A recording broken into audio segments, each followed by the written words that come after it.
Talk with Playeragent3. My next guest, man, is a former NC State Wolfpack star, former Word of God Christian Academy star, Mr. CJ Leslie. How you doing, man? I'm doing pretty good, man. How are you? I'm good, man. Just trying to stay safe out here, man, with this COVID-19 thing going on, man. I really appreciate you coming on the show, man. How have you been taking all of this in? Man, I'm enjoying staying in, man. You know, this is a time where families get to get a little closer. You know, you ain't really got the world to interfere as much. So, you know, you just get a little family time and y'all get to know each other a little better. That's all. Right. So listen, man, you were a part of, man, when you were in high school. First of all, Word of God Christian Academy, man, you were the roster, man, that you guys had, man, is probably one of the most talented and most athletic that I've ever seen on a high school level. With you, John Wall, Des Wells, Bishop Daniels. Talk about, man, start off talking about that experience, man, just playing with that group of talent.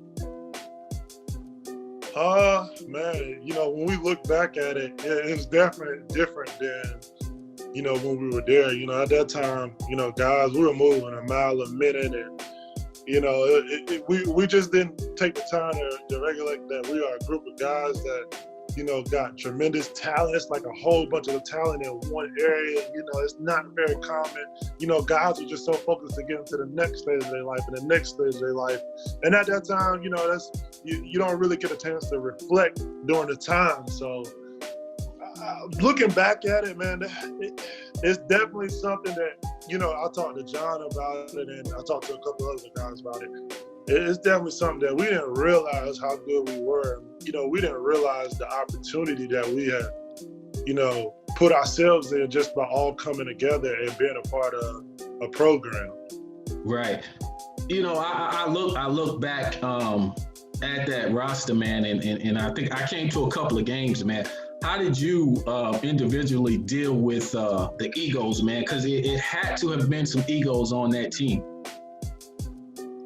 Well, yeah, of course. It was. And, you know, I can't, you know, it wasn't me per se that had to deal with it, because, you know, even I had a little ego. You know, everybody on that squad had some type of ego.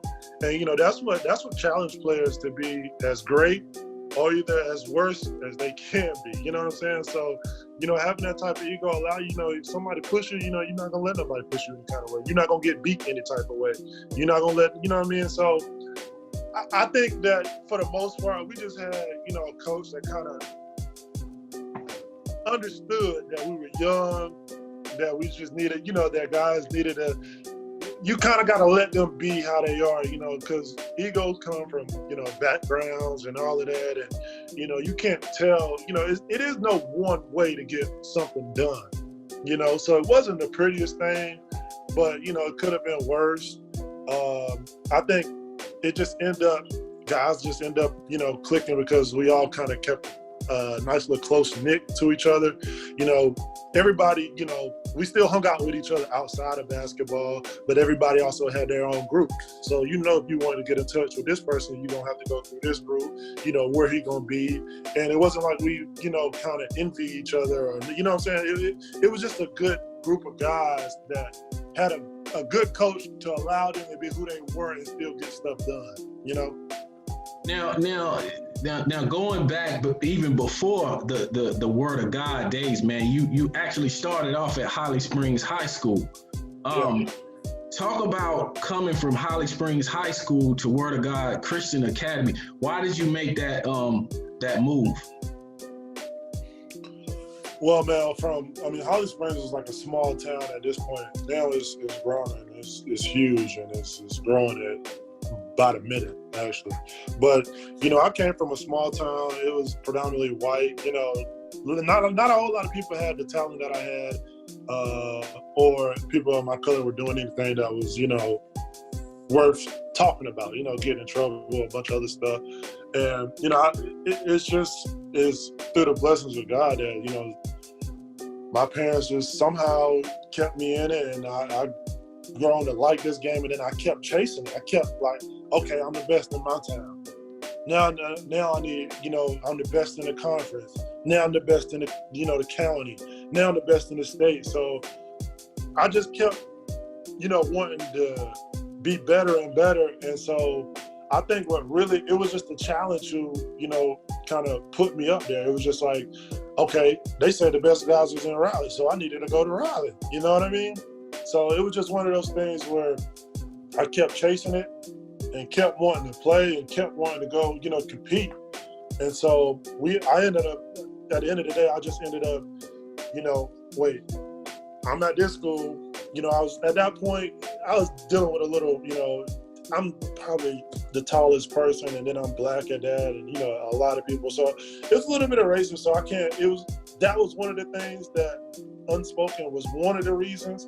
But another thing is that, man, I had a lot of people that looked like me that can understand some of the things that I go through, that can, relate to me. And so, after my freshman year, I was getting offers from a lot of schools, and I kept, I just wanted to keep chasing or keep competing. And, that's what really, like, I think I met a guy who knew somebody who knew the coach at Word of God, and they ended up he ended up saying that, well, he'd been trying to reach you, if you wanted to move, blah, blah, blah. So he reached out, and, of course I looked at a couple different schools, but he reached out, and it just ended up being the school that I picked. That, it was, when it presented itself, it was just like, okay, I can see myself here. Mm-hmm. And my parents did have a lot of, they had a lot of enforcement on that too, because I'm not going to say I was the one that was like, oh yeah, I'm ready to go to this school. I was like, I'm happy where I'm at. I'd rather stay here. But they're like, nah, you get more done here. This is a better fit for you. And they really saw for it what, the bigger plan. And I just, I resented them a little bit at the beginning of the first week or two. And then after a while, it came out pretty good. And then later on, it came out great. Right. It's obvious, man, when you got the Word of God, man, you put in that work, man. Even without that, the talented roster that you guys had, man, you were definitely a talented player, man. And then, the McDonald's All American, they come calling. The Jordan brand, they come calling, man. When you got those phone calls, man, being a small town kid, what did that do for you and your confidence? Man, to be honest, man, my confidence at that point in time, I'd be lying if I say I didn't expect to get that call. Like, at that point in time, I was looking like, you know what, I'm putting in my work, I'm chasing it. Like, I need to be that player. Man, I think one of the things that, even though I was one of the guys who came to Word of God with a name, so it's not like I went to Word of God and got a name. Being in a bigger city and being at that school expanded that name. And then, man, that's when John Wall was already there, but at that point he wasn't the John Wall that we know him as now.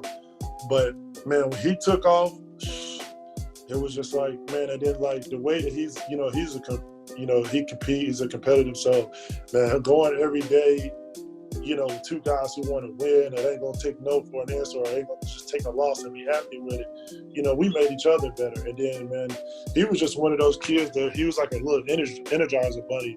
He kept everybody going because he was always talking. He kept running 100 miles up and down the court. And we like, all right, we dead tired. I'm cramping, my legs cramping, but you know what? I'm chasing him down today. You know what I mean? So it was just one of those things where guys just refused to lose, man. And when we look back at it, our practices were so competitive. Like, we didn't even realize that we were going hard because we wanted to win. We had a bunch of guys who wanted to win, and a bunch of guys who were just going to talk. And that's why we were who we were at the end of the day. And, at the end of the day, man, ultimately you chose NC State, as everyone knows, as the college that you would play for. What was behind that decision, man? And talk about some of the other schools that you were considering. Well, I was originally going to Kentucky. Everybody knew that. Everybody knew Mama knew that.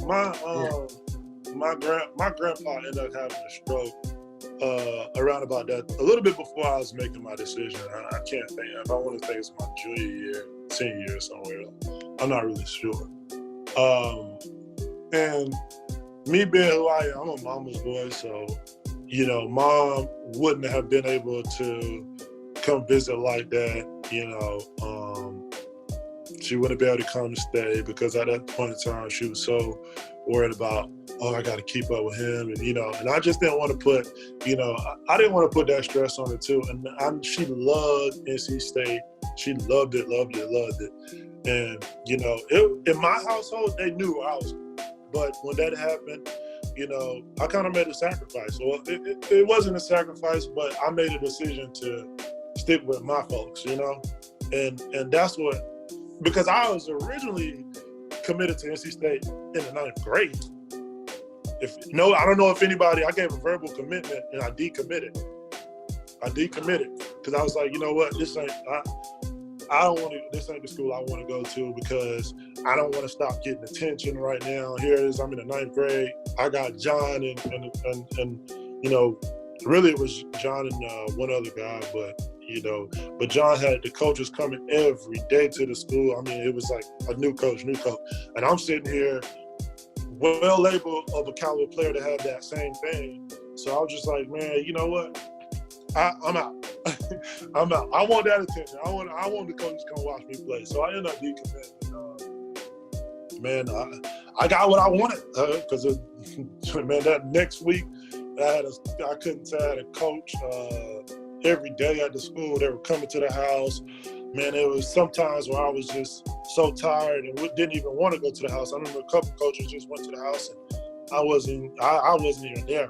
They just wanted to go talk to my parents because I said I'm going to go work out. Like, yeah, it got that bad. It got that bad, and it was just one of those things. But it was one thing that I needed to experience because I was one of those caliber players who could experience it, and I felt like I was missing out. So at that point, man, it was just one of those things where I decommitted, and then I had made in my mind. I think I had John end up last minute talking about he was going to Kentucky, and my senior year, I probably went to Kentucky probably about 4 times just to visit off him. Like, hey, take me up there to go see John. You know what I'm saying? So I want to take him, and then I took an official visit. So I, caught a couple of his games, and man, it was. I think the whole staff knew they were going to get me, and I kind of like really made a verbal commitment to them, to be honest. And then it was just one of those things where, that unfortunate that my grandpa, who's still living today, he had that stroke and was paralyzed on his left side. So I made a decision to stay home. Just me being a family person. So you're at NC State, man, and knowing the competitor that you are. Take me back to the first time, man, you stepped on that floor in Durham at Duke, and the first time you stepped on that floor in Chapel Hill at Carolina, man. I know it had to be some butterflies, you being a North Carolina kid, man. Take me back to those 2 games. If I can remember correctly, my freshman year, I had it was the first. I think we played them away, and I'm talking about Carolina, if I'm correct. I may be wrong, and I just remember going out there. I had been on the court many times just through AAU, and I was a Carolina fan coming up too, so it wasn't no secret. I was not a Carolina. I was a Duke fan. I'm sorry, not a Carolina fan. I was a Duke fan coming up, and man. Stepping on those floors was just when the lights was on, when it was really, really time to perform, it was just, man, I just remember calling myself like, I know I have to play with it. Like, I know I got to get up. Like, I know, and then they have brought in the new recruits, every year they brought in some recruits, and they were definitely in my class, and they were, top recruits as well as I was.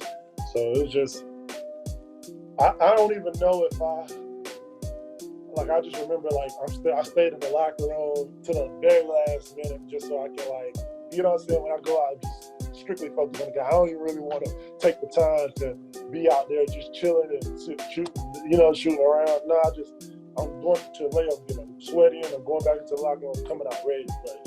So, it is definitely surreal playing in your a surreal moment playing, at home against all, that area is known for top talent. So. Did you have a and I ask all the ACC guys that come on the show, what was your welcome to the ACC moment, man? Did somebody dunk on you? Did you dunk on somebody? What was that moment where you said, I'm here, I'm in the ACC? I don't know if I had that moment that I can remember.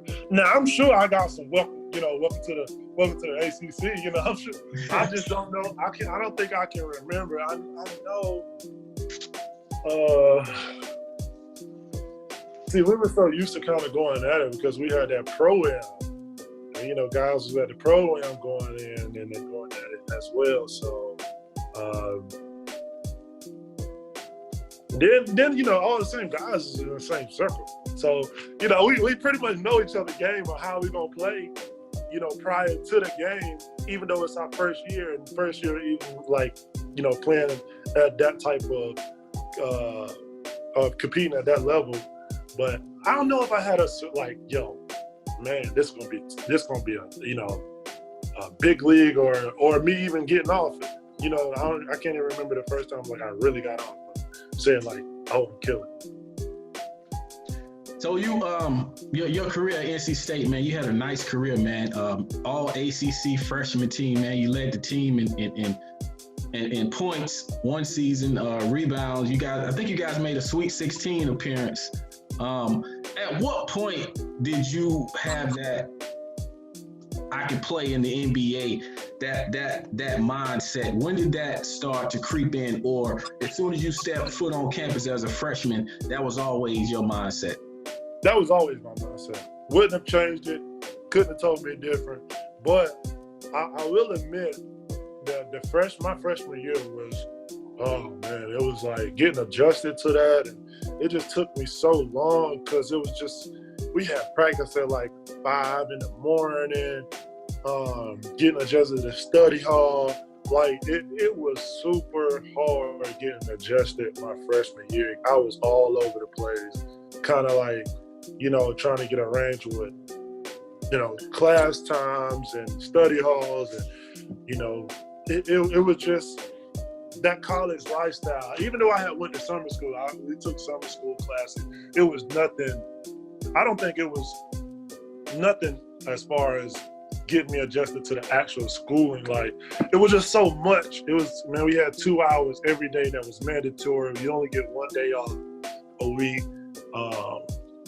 It was waking up at like 4, and then, being like, as regular college students, being your first time, you get away from home, and, you want to experience, maybe go out, and, if you went out, you had to get up at 4 o'clock in the morning. So guys were still, trying to get adjusted to just everyday college life and adding the basketball part to that.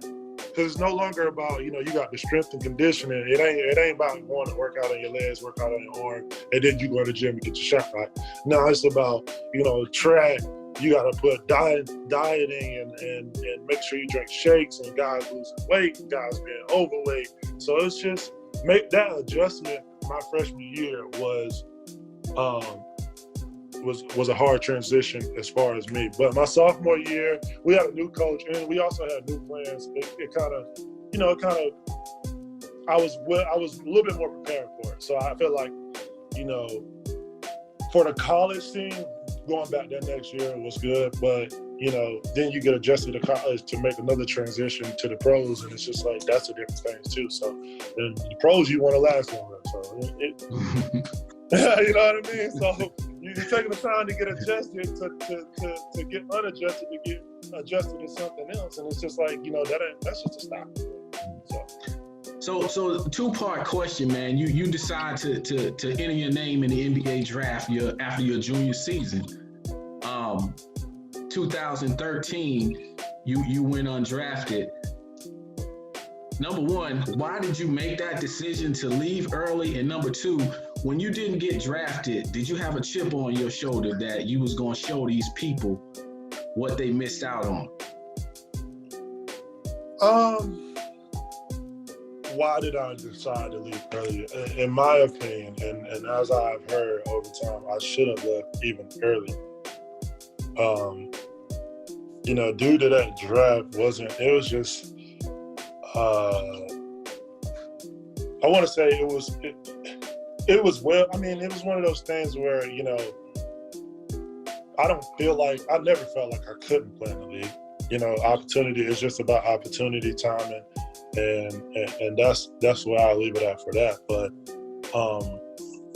to answer the second part, what was the second question you asked again? I'm sorry. Did you have a chip on your shoulder, in terms of showing NBA personnel that they made a mistake?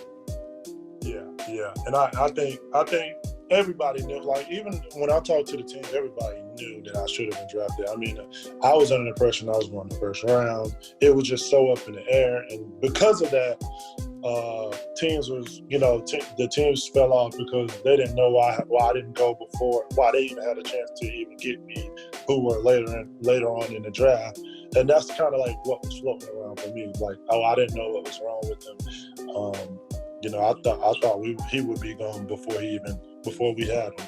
So they were thinking first round, mid to late, outside of the lottery, around about the 18, from 15 to the last pick in the first round. And, it was just, for me, I think I was heartbroken. I was just like, I didn't understand it. It threw me for a complete loop. And I did have a chip on my shoulder, but I just it made me do like a reality check. Like, can I not do this? You know what I mean? So it was just one of those things where I was a little messed up in the head, and like, I know I played against all of these guys. Like, I played against all of these guys who got drafted, and I show what I can do in all the big games. And I would say that I did have a chip on my shoulder, but having that chip on your shoulder, you got to have the opportunity to present it in a way that is best for your platform.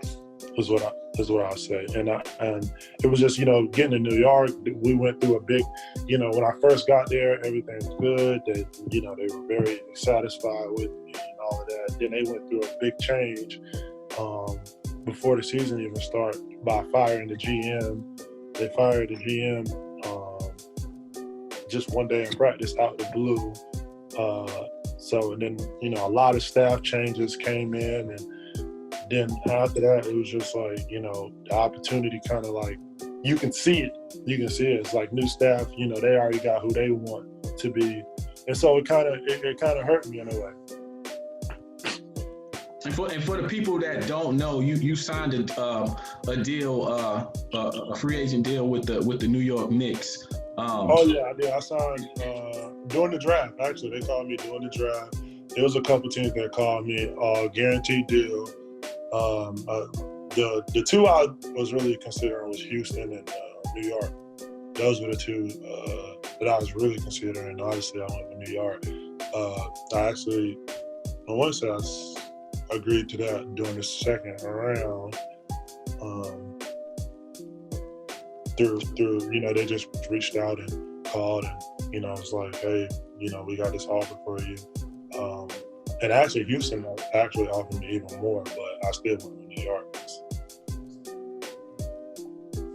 Right. So you had those. You had the opportunity with the New York Knicks, and you also had some G League opportunities as well. What was your mindset? What did you want to do with those opportunities? Did you want to? I'm sure you wanted to parlay that into a guaranteed roster spot on the NBA team. What was your whole mindset going through that whole G League and NBA situation? The G League, that's like one of the most humbling experiences you can experience. And I did not like being down there. I felt like I was supposed to be up there. And it was just one of those things where you don't get humbled real quick just by the living conditions, how they go about things, the way you got to go to get to things and get things done. It was just, man, it was like coming from a D1 college to actually being in the program of an NBA, because I was there before the G League, and then seeing that, it was just, it'll really throw you off. It threw me for a loop, just seeing, it's just, it's a good development league if you go there to develop, but when you see it like that, it's real humbling, with those changes. So, what lesson, man, would you take from that? If you had to take something from that whole experience, not just playing in the G League, but your situation with the Knicks, and just the NBA overall. I mean, what if you had a son and you had to, you was talking to your son about your experience in the NBA in the G League? What lesson could you pull from that? I would tell him in the most, how can I say it? I would tell my son, in lack of a better word, don't dictate who you are by other people. Whether it's other people of importance, or fans, keep your head, you stay strong to what you believe in. And if you feel like you can do it, you do it. Because I think a lot of times, and now it's bigger than ever, but mentally, you got to be ready mentally. There's a lot of mental to this game, because there's a lot of stuff that'll throw you off and it'll get you down. But now, obviously now people are taking mental health more serious. But if you're not ready mentally, or if you can't deal with it mentally, just the trickery and the mindset of things, and with people playing, how people go about things, the business side, then you can be Michael Jordan but never be Michael Jordan. You understand? Mm-hmm. Yeah. So, and the perfect example is who's the kid that came out with Melo and all of them? I can't think of his name. The guy who was in Melo and them class, and he was all world, and he's, I can't remember him. Big kid, big guy. He's a high school All American. I can't remember his name. But yeah, I would tell him, it could be 100 people in the gym, and you can be playing, and they can be like, no, he's no good. And if you feel like you're good and that you can compete with those guys, then keep going, because it may be the person that's looking outside the door who see you and say, hey, you can fit. You know what I mean? So I would tell him definitely, don't let nobody dictate you. You dictate your own path, and you keep striving to be as good and do whatever you want and whatever you can set your mind to. So fast forward to now, man, you've been playing overseas, which is a blessing, that you can, continue your career even after the NBA as well as the G League. What do you think the biggest difference is in playing across the water than playing here in the States? Like I said, man, this journey is full of changes, and I think it's full of difference. And the one part of it is being a family guy. You don't have as many people over there. You gotta be able to make friends and be, you got to be one of those guys that kind of can adapt to anything. Adapt to, culture-wise, you got people that can't speak the language. You got to be able to order food and get stuff done without necessarily being able to speak. So, you can't get frustrated. The best advice I can give anybody that kind of took after my path a little bit in any type of way is, don't let your high be too high. Don't let your low be too low. That you got to find a nice balance where, when things ain't going right, hey, listen, I'm tripping. I know things ain't going right, but you know what? I ain't going to go lower than this. I'm gonna get out here and work. And when things are super high, you know, take a step back and be like, hey, everything's going right. So one of those days when you can't miss a shot, everything's going right. You got that type of feeling. Take a step back and, you know, realize like, okay, well, let me be prepared for, you know, something. You know what I mean? So don't get too high, don't get too low. Nice little balance, and that would be the best advice. So CJ, what are some of the things that you have going on off the court? What will CJ Leslie be doing, man, after it's all said and done? After it's all said and done, I'm still working on something right now. I know I have some stocks, but the stocks ain't doing too good. I kind of took out money, so I'm looking to get into training. I know one of my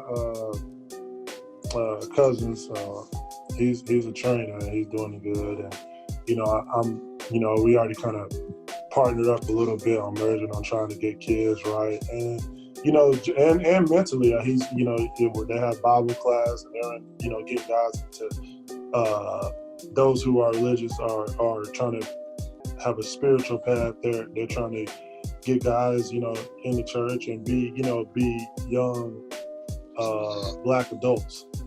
So definitely mentoring and being able to, on the mental side, being able to be right spiritually and, you know, humanity wise is a path that we're taking, as well as getting your skills right on the court, which is one of the most important.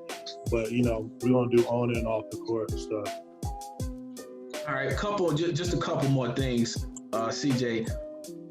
What, in terms of hanging it up, and I know you don't want to look forward to this, but when do you see yourself, or when will you know it's time to hang it up? When your body tell you to. That's something you gotta listen to your body. When your body tell you to, man. I mean, listen, man.